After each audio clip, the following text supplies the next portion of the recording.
We go to breaking news as President Biden returned to the U.S. overnight following an intense day of meetings in Israel.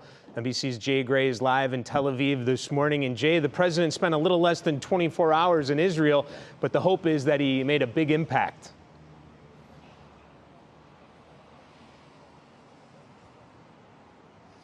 Yeah, and Dave, I think in some areas he made a huge impact. Let's talk a little bit first about what's going on the ground here. And there continues to be a big concern about this conflict spreading to other areas in the region. We've seen thousands pouring into the streets over the last day and a half or so since that deadly blast in a hospital in Gaza. You know, there's back and forth about who's responsible for that.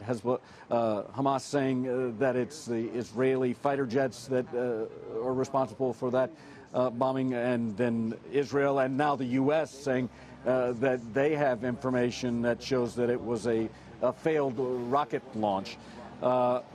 There has been growing sentiment across the region that this was Israel that was responsible, and regardless of what's being said outwardly, they continue to protest, and the IDF now acknowledging there's been significant escalation in skirmishes with Hezbollah along the border with Lebanon, and so that's something that everyone is watching very closely. On the other side of all of that, the president came here with a determined mission to bring some humanitarian aid to the 2 million or so trapped right now in between the fighting.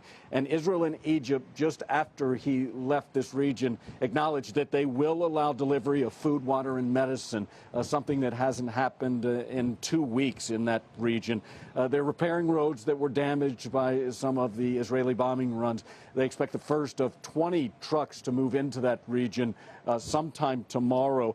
And there's no indication of the duration of how long this will last, but it is some very good news, much needed news in that area.